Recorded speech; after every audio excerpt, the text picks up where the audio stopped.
Vous écoutez Europe 1, il est 8h16. L'interview politique d'Europe 1, Fabienne Amias, vous recevez ce matin celle à qui le second tour de la présidentielle semble promis, en tout cas la qualification, c'est Marine Le Pen, la présidente du Front National. Bonjour Marine Le Pen. Bonjour. Le groupe américain Whirlpool, on en parlait dans le journal de 8h, annonce qu'il ferme son usine de sèche-linge à Amiens pour délocaliser sa production en Pologne.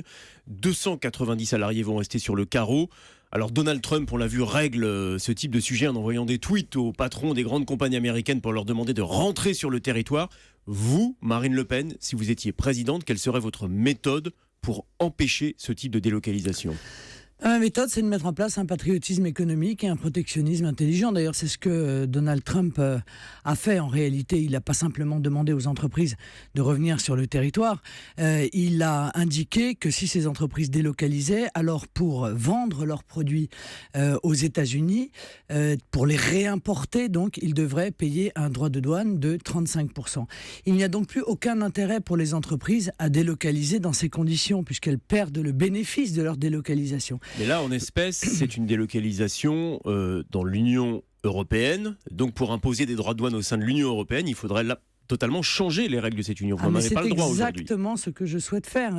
D'ailleurs, vous avez raison de mettre le doigt sur ce sujet, parce que j'entends beaucoup de responsables politiques qui viennent nous vendre le patriotisme économique, mais sans remettre en cause les règles de l'Union européenne. Or, il est impossible de faire cela sans remettre en cause les règles de l'Union européenne. C'est la raison pour laquelle je pense que la première des choses à faire lorsque je serai élu, c'est d'aller renégocier, je l'ai déjà dit plusieurs fois, les 4 souverainetés qui permettent de mettre en place cette politique, c'est-à-dire la souveraineté territoriale, ça c'est pour le problème de l'immigration et de Schengen, la souveraineté économique, budgétaire et monétaire, et la souveraineté législative. La souveraineté monétaire, je voudrais qu'on y vienne précisément. Depuis des années, il y a un point déterminant de votre projet économique, c'est la sortie de l'euro, renoncer à l'euro. Est-ce que ce sera noir sur blanc dans votre projet présidentiel pour cette campagne ? La souveraineté monétaire, c'est ça. La souveraineté monétaire, c'est le fait d'avoir une monnaie nationale. C'est de retrouver la liberté qu'offre une monnaie nationale. L'euro a échoué, je pense qu'il y a 140 aujourd'hui économistes qui le disent, dont 4 ou 5 qui sont prix Nobel d'économie. Cette monnaie a échoué, elle a entraîné une augmentation spectaculaire des prix et donc une baisse du pouvoir d'achat, mais elle est surtout un frein considérable à la compétitivité.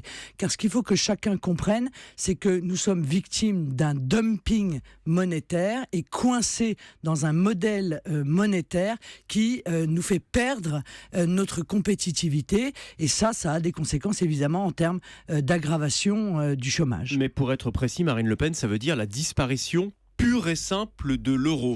Parce que j'ai lu des propos récemment où vous parliez de monnaies qui pouvaient exister. Moi, je voudrais qu'on soit très clair ce matin. L'euro, c'est fini. Il n'y aura plus de pièces, plus de billets, plus rien. Il y aura pour les Français une monnaie, c'est leur monnaie nationale, c'est celle qu'ils auront dans leur portefeuille, il n'y aura pas de monnaie. En revanche, il est possible d'envisager pour les entreprises, ce qui a existé par le passé, qui était l'écu, qui est ce qu'on appelle une monnaie commune. C'est un peu compliqué, ça touche pas évidemment les 60 millions de Français, ça touche exclusivement les États ou les grandes entreprises. Ça n'a pas été, c'est vrai, une grande réussite, mais on peut bien sûr envisager dans le cadre de cette négociation une coopération monétaire avec les pays d'Europe. Mais vous connaissez le risque économique à une sortie de l'euro, surtout qu'aujourd'hui on a un euro à peu près à parité avec le dollar. Ça va peut-être un petit peu booster nos exportations, c'est vrai, mais le prix de nos importations va exploser. Ceux qui nous écoutent dans la voiture ce matin vont voir le litre d'essence passer à ce qui serait l'équivalent de 2 euros, 2,50 €. Là, c'est une mesure anti-pouvoir d'achat. Vous racontez absolument n'importe quoi. Sur quelle base fondez-vous ? Je ne pense pas. C'est 2 euros ou c'est 2,50 €? Aujourd'hui, on paye le pétrole en dollars. Il y a un taux, il y a une parité entre l'euro et le dollar. Si on sort du euro, on affaiblit la monnaie, donc le dollar sera plus cher par rapport à notre monnaie, donc on paiera beaucoup plus cher l'essence. C'est aussi simple que ça. Vous racontez n'importe quoi. Vous dites 2 euros comme ça, vous balancez ce chiffre, il est fondé absolument sur rien. Sur rien. Ce serait sur une dévaluation de la monnaie par rapport à l'euro. Non, mais si vous dites que les prix des importations vont baisser si on renonce à l'euro, c'est tout à fait intéressant. Moi, ce que je voudrais, c'est qu'on arrête de raconter n'importe quoi aux Français. Vous voyez, je veux qu'on arrête de leur raconter n'importe quoi en prenant un air d'expert. Parce que ça, c'est très problématique dans le choix qu'ils ont à faire, qui est un choix essentiel pour leur prospérité et pour leur sécurité, y compris d'ailleurs la sécurité de leur patrimoine et des revenus qu'ils ont dans les banques. vous êtes en train de me dire que l'euro et le dollar sont au même niveau. À peu près 1,07 aujourd'hui. Eh bien, si nous retrouvons une monnaie nationale, cette monnaie nationale, elle sera un nouveau franc, 1 euro. Donc, dans votre hypothèse, ça ne change rien. Deuxièmement, sur le prix du pétrole, je vous rappelle que 80% sont des taxes, c'est-à-dire des impôts. Donc, s'il s'agit d'agir sur le prix du pétrole, il suffit de baisser les impôts considérables qui sont prélevés sur ces impôts. Mais moi, ce que je voudrais qu'on voit, c'est les bénéfices d'une monnaie nationale. Parce que je vais vous donner un chiffre, ça ne vient pas de moi, il vient du FMI. Le FMI nous a indiqué que l'Allemagne avait que l'euro était sous-évalué de 6% pour l'Allemagne et surévalué de 15% pour la France. Ça veut dire qu'il y a un différentiel de 21% de compétitivité entre l'Allemagne et la France du fait de cette monnaie unique. Et ça, vous voyez bien que ça nous plombe, ça nous tue. L'intérêt d'une monnaie nationale, c'est qu'elle s'adapte à votre économie, qu'elle n'est pas ni trop forte comme c'est le cas aujourd'hui, qu'elle permet donc de rebooster les exportations. On va avancer sur le pouvoir d'achat des Français, Marine Le Pen, puisque c'est notre sujet ce matin. Pardon, c'est d'ailleurs si vrai qu'a fait la Grande-Bretagne pour relancer son économie et ses exportations. Oui, mais la Grande-Bretagne, elle n'était pas soumise à la monnaie unique. Ça n'a rien à voir. Non, mais là, on parle de l'euro. Mais elle a opéré une dévaluation qui est interdite, dans le cadre de la monnaie unique. Elle a opéré une dévaluation intelligemment, maîtrisée, de vos mesures économiques pour la France, c'est pas celle de la Grande-Bretagne, si vous voulez bien. Qui permet aujourd'hui à la Grande-Bretagne, après d'ailleurs le Brexit, on nous avait annoncé la catastrophe, comme vous êtes en train de le faire ce matin, d'avoir la meilleure croissance possible, d'avoir une baisse spectaculaire du chômage, etc., etc. Tous les voyants sont au vert, donc arrêtons le catastrophisme. Marine Le Pen, alors on l'a fait c'est plusieurs fois et ça marche répondons pas. aux questions que se posent les Français, ceux qui nous écoutent. Est-ce que vous augmenterez ou non le SMIC? Là aussi, en 2012, vous promettiez une augmentation du SMIC. Il y a peu de candidats qui le font. Jean-Luc Mélenchon le fait. Est-ce que vous, aujourd'hui, vous nous dites, si je suis présidente, j'augmenterai le SMIC? Il va falloir travailler un peu, s'il vous plaît. D'accord? Alors vous dites-moi. pouvez emmener d'ailleurs M. Gattaz dans votre séance de formation. Parce qu'il dit, lui aussi, des choses qui sont fausses. Je n'ai jamais posé une question, là, c'est pas une affirmation, c'est une question, savoir simplement si vous augmenteriez vous m'avez ou non dit, vous avez proposé en 2012 d'augmenter le SMIC. Je n'ai jamais proposé d'augmenter le SMIC. Ça n'a jamais été... 200 euros net, c'était une augmentation pour les salaires allant jusqu'à 1,4 SMIC. Mais là, parlons de 2017. Non, monsieur, ça n'était pas cela. Non, mais c'est grave parce que, encore une fois, les Français ne peuvent pas prendre des décisions si on leur donne des fausses informations. Alors, des fake news, comme on dit maintenant. Alors, disons des right news. Est-ce que vous augmenterez ou non le SMIC en 2017? J'avais proposé en 2012 de faire prendre en charge par l'État 200 euros de la part salariale des cotisations sociales. Ce qui n'est pas une augmentation du ski. Ce qui a entraîné une augmentation. Revenait mécaniquement à une augmentation du salaire. Donc là, on discute de méthode. Moi, je vous demande simplement le résultat. Est-ce que vous souhaitez l'augmenter? La même chose. Car ça a entraîné une augmentation du salaire, vous avez raison, mais ça ne pesait pas sur les entreprises. Car c'est ça le problème de l'augmentation du SMIC. C'est que ça entraîne une charge supplémentaire pour les entreprises qui sont déjà dans une très grande fragilité dans notre pays. Bon, alors, vous avez raison, encore une fois, de dire que nous souhaitons agir pour le pouvoir d'achat et agir de manière importante. Alors, nous allons mettre en œuvre une contribution sociale à l'importation de 3% sur l'intégralité des biens et des services qui sont importés dans notre pays.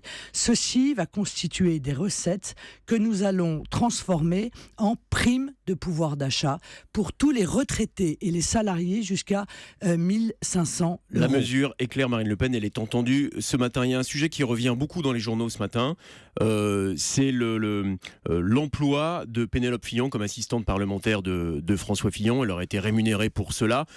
C'est le début des boules puantes de l'élection présidentielle. Oui, enfin pour nous, ça a commencé il y a déjà un certain temps, puisque ça a commencé le lendemain de l'élection européenne. À partir du moment où nous sommes arrivés comme premier parti de France, nous avons commencé à voir dégringoler les boules puantes de manière massive sur le mouvement que je représente. On vous voit reprocher d'avoir etc. des assistants parlementaires qui auraient été payés pour des emplois en réalité qu'ils exerceraient au Front National. Ça, c'est une accusation qui pèse sur vous aujourd'hui. Oui, non, mais le pouvoir se sert en réalité d'ouverture d'enquête. Ça mange pas de pain. Ça veut pas dire que vous êtes coupable, mais ça permet de vous salir massivement dans les médias. Donc moi, je ne rentrerai pas dans cette politique des boules puantes. J'ai largement assez Parce à que dire. vous-même, vous vous sentez embarrassé par cela Mais ou je suis par absolument respect pas. Non, mais moi, de l'éthique de cette campagne présidentielle? Je suis absolument pas embarrassé. Je suis victime d'une injustice absolument totale. C'est pas la première fois d'ailleurs que je suis poursuivi et que je suis relaxé par la justice. Je vous le signale, je vous le rappelle, parce que je vous rappelle l'affaire des prières de rue qui a entraîné des centaines d'articles et d'éditoriaux contre moi et pour lequel j'ai été relaxé, ce qui a fait une ligne à la 32e page d'un ou deux quotidiens. Voilà. Aujourd'hui, Marine Le Pen, l'opinion tique sur l'arnaque des anti-systèmes. Tous les candidats se revendiquent de l'anti-système. Est-ce que de ce point de vue-là, Emmanuel Macron, aujourd'hui, qui effectue une percée dans les sondages, ne vous a pas ravi la vedette de ceux qui sont contre le système, de ceux qui ne se présentent pas au sein d'un parti? Est-ce qu'il vous a pas un peu ringardisé de ce point de vue-là? Le système, c'est pas le parti. Le système, c'est précisément tout ce qui est autour du parti. Pardon, M. Macron, et M. Minc l'a dit d'ailleurs, dans une forme d'élan et d'aveu, c'est le meilleur candidat du système. C'est le candidat construit par le système. C'est-à-dire qu'il est le représentant de ceux qui défendent leurs intérêts personnels, leurs intérêts catégoriels, l'intérêt des grandes puissances financières, et qui se moquent absolument totalement de l'intérêt du peuple ou de l'intérêt de la nation. Vous êtes candidate d'un parti qui a vu, par le biais de votre père, où le vôtre se présentait 7 fois à l'élection présidentielle depuis 1974, ce qui n'est pas d'ailleurs un problème. Mais vous êtes dans le système comme tous les autres candidats, c'est ça le sujet. Le système, vous ne savez pas ce que c'est. Le système, c'est vous. Le système sont les banques. Le système, ce sont des gens qui sont déconnectés de la réalité du pays et qui, encore une fois, sont entre eux et défendent leurs propres intérêts. C'est ça le système. Et qui imposent des politiques à l'encontre de la volonté des peuples. Le système, c'est ceux qui se sont coalisés en 2005 pour imposer la Constitution européenne aux Français qui avaient dit non par référendum à 55%. C'est ça le système. Le système, c'est ceux qui continuent à défendre une immigration massive dans notre pays alors que les Français sont très majoritairement opposés à cette immigration massive. Ça, c'est le système. Voilà, c'est beaucoup plus large et beaucoup plus important que les simples partis traditionnels, comme vous dites. Merci Marine Le Pen. Merci Marine Le Pen. Et demain, c'est Manuel Valls, Fabien Amias, qui sera votre invité.